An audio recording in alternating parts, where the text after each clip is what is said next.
Allah subhanahu wa ta'ala atuambia katika suratul Maida kuanzia aya 27 mpaka aya 32,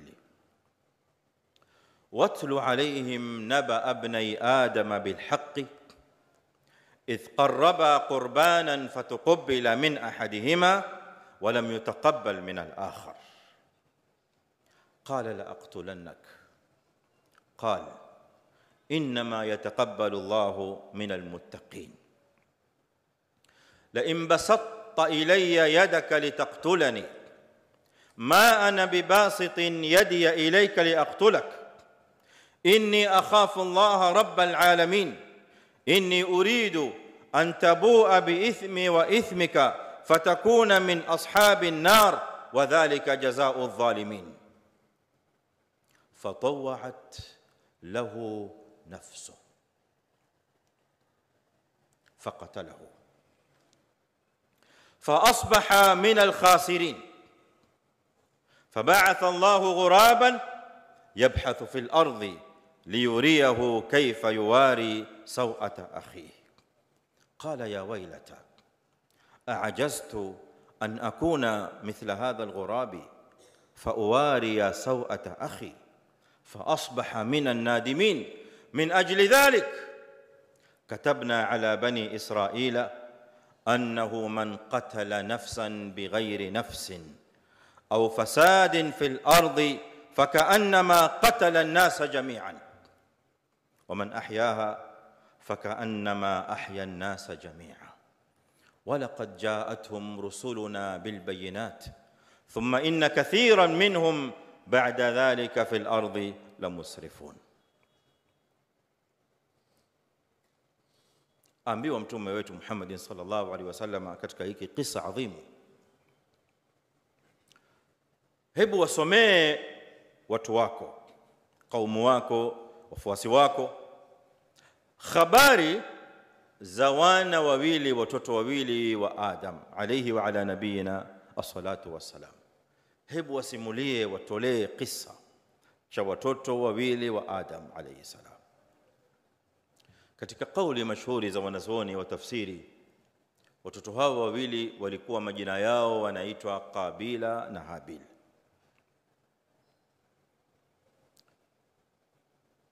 Waliambiwa kila mmoja wao atoe sadaqa. Katika lafzi ya Qur'ani qurban, qurban ni sadaqa, jambo zuri ambalo linatangulizwa na mja kwa Allah subhanahu wa ta'ala, kutaka radhi za Allah jalla jalalu na kupata thawabu.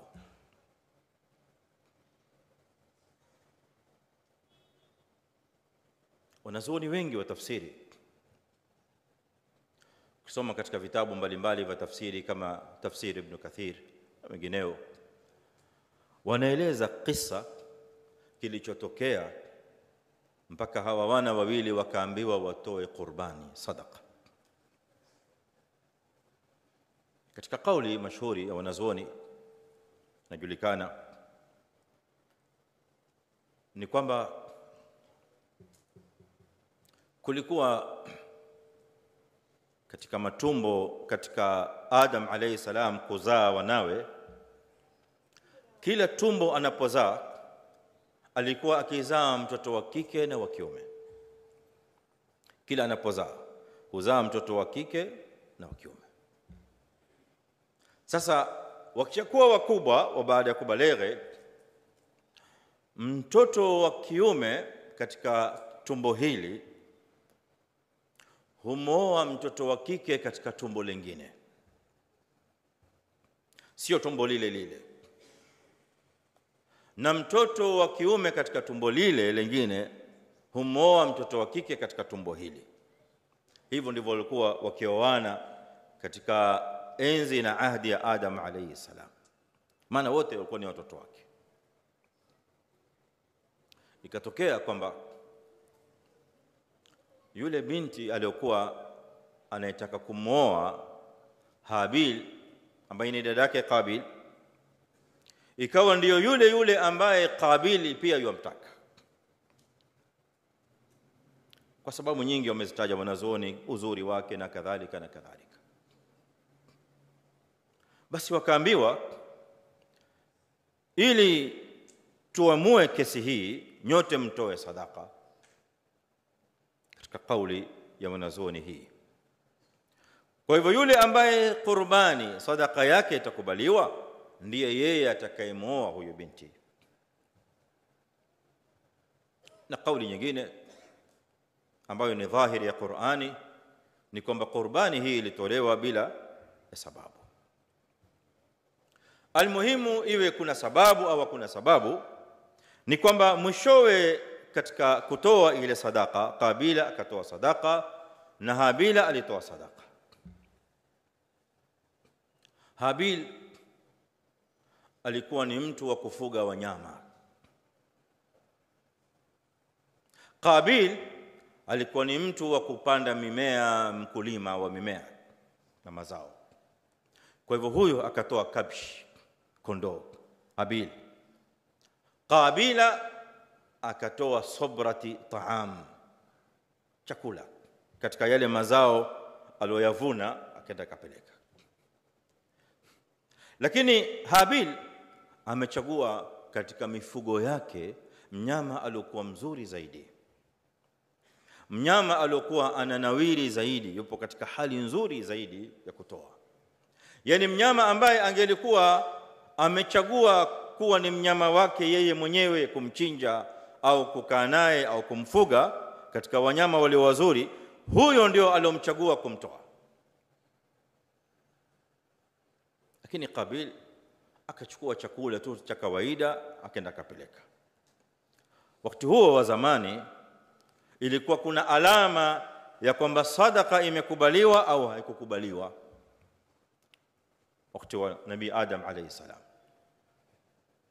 na alama yake ni kwamba sadaka inapotolewa inawekwa pahala, kisha huja moto ukachukua ukachoma ile sadaka, ikachukuliwa ile sadaka ikachomwa na moto ikaondolewa. Katika zile sadaka mbili, sadaka iliyochukuliwa na moto, iliyochomwa na moto, iliyokubaliwa ni sadaka ya Habil ya yule kondoo, ndiye aliyechukuliwa na Allah subhanahu wa ta'ala akakubaliwa. Katika riwaya ya Ibn Abbas radiyallahu anhuma kwa isnadi ambayo amesema Ibn Kathir al-Allama mufassir Ibn Kathir ni isnad jayyid, kondoo yule aliyekubaliwa wa Habil alihifadhiwa na Allah subhanahu wa ta'ala mpaka ikafika enzi za Nabiiullah Ibrahim alayhi salam. Siku alipotaka kumchinja mwanawe Ismail alayhi salam, akatolewa fidia ya kondoo. Kondoo huyo alitoka kwa Allah azza wa jalla, wa fadainahu bidhibhin adhim. Kondoo huyo ndiye yule aliyekubaliwa, aliyetolewa na Habil alayhi mwana wa Adam alayhi salam, alihifadhiwa na Allah subhanahu wa ta'ala katika riwaya hii. Kwa hivyo huyo kondoo ndiye aliyekubaliwa. Ile mifugo, kile chakula hakikubaliwa. Sasa Kabila kuona kwamba sadaka yake haikukubaliwa, na kwa ile riwaya inayosema kwamba kuna sababu ya kutoa sadaka, akaona kwamba huyo ndugu yangu ndiye atakayemchukua yule mwanamke, yeye ndiye atakayepata nafasi ya kumuoa. Kwa hivyo akamwambia ndugu yake, baba na mama, la aqtulannaka, nitakuua. Tahdid, threat, ahadi ya kutoa roho. Ndugu yake hakujibu kumwambia ndugu yake huyu aliyemwahidi kumuua ya kwamba jaribu uone, siku ukishika silaha na mimi pia nitabeba silaha, kupigana pia mimi naweza, na kudunga kisu pia mimi naweza, kupiga panga pia mimi naweza, hebu subutu uone. Jawabu yake alimwambia,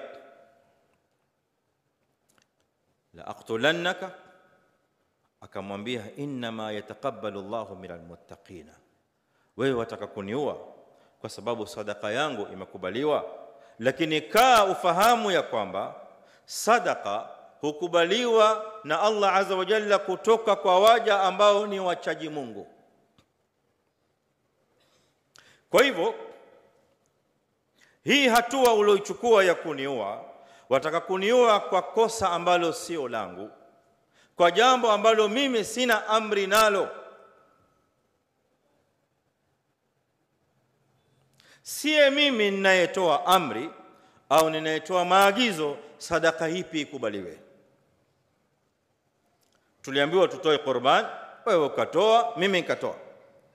Lakini Allah azza wa jalla kawaida hupokea sadaka kutokamana na ucha Mungu.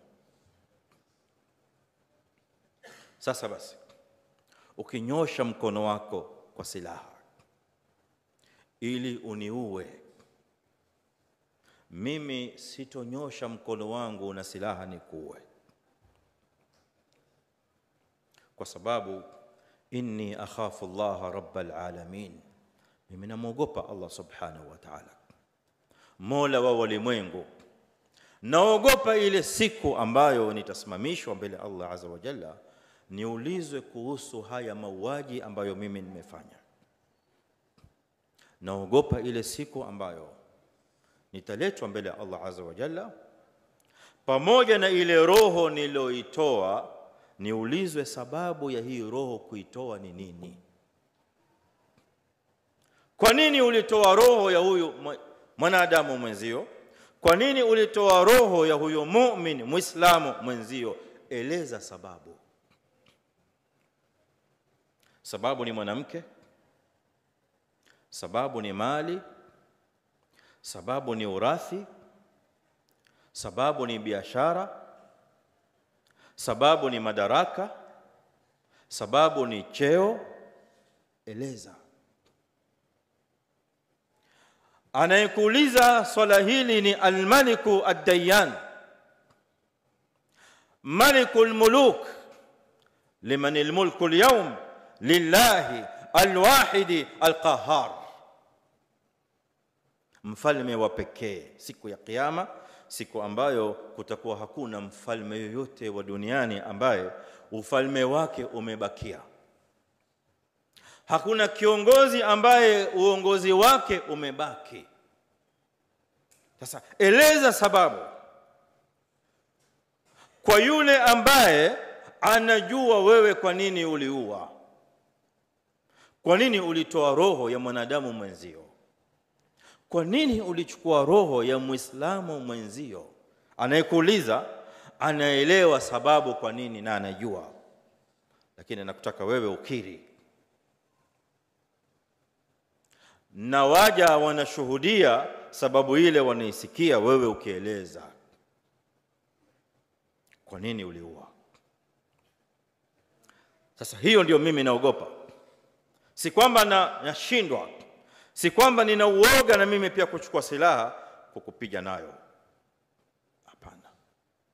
Inni akhafu Allah rabbal alamin. Inni uridu an tabua bi ithmi wa ithmik fatakuna min ashabin nar wa dhalika jazaa'u dhalimin. Ikiwa wewe umeamua hilo kuniua mimi kwa sababu sadaka yangu imekubaliwa, kwa hivyo unaniua kwa sababu ya uhasidi, unaniua kwa sababu ya wivu, unaniua kwa sababu ya dhulma. Nimesija kufanya kitu, sija kudhulumu, sija kukosea, sija kufanyia uadui wa aina yoyote. Kwa hivyo ikiwa utaamua kuniua, basi dhambi langu la kuniua na madhambi yako na makosa yako yote utayabeba, utakuja nayo siku ya kiyama. Ukija nayo siku ya kiyama madhambi hayo, utakuwa ni mtu wa motoni. Na hayo ndio malipo ya waja wanaodhulumu. Hayo ndio malipo ya madhalimu. Malipo yao ni motoni.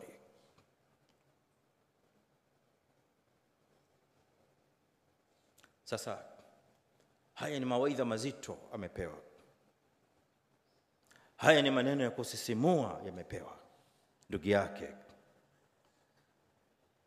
Amekumbushwa mpaka hofu ya Allah subhanahu wa ta'ala. Lakini angalia hatari ya nafsi, angalia uovu wa nafsi, angalia uzito wa swala la nafsi. Allah subhanahu wa ta'ala atuambia fatawa'at lahu nafsuhu qatla akhihi. Swala liloko hapa ndugu zanguni, ukisoma hii aya kwa makini, hili ni dhambi ambalo ni uovu, ni uadui unaotokamana na nafsi ya mwanadamu. Hakutajwa shetani hapa, hakutajwa iblisi hapa. Allah azza wa jalla hajasema kwamba iblisi yule aliyemtoa baba yao peponi ndiye yule yule aliyekuja kwa ndugu yake akamwambia chukua silaha umuue ndugu huyo.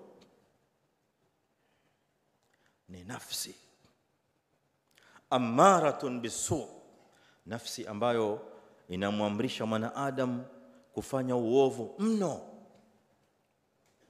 Nafsi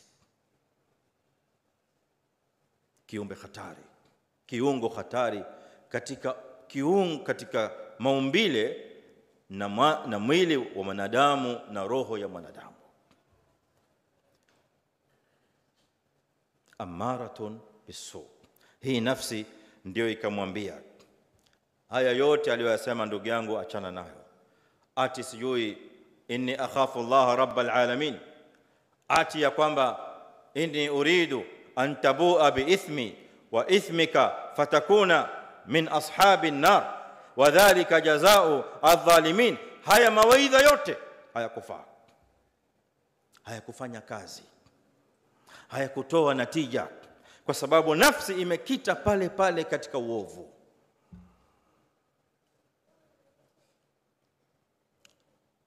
Akamvizia ndugu yake, akamtwanga kwa silaha, akamua.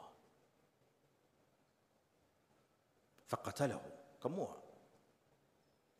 Baada ya kumua, kawaida ya mwanadamu, ukishafanya makosa sasa ndio unakuja katika majuto.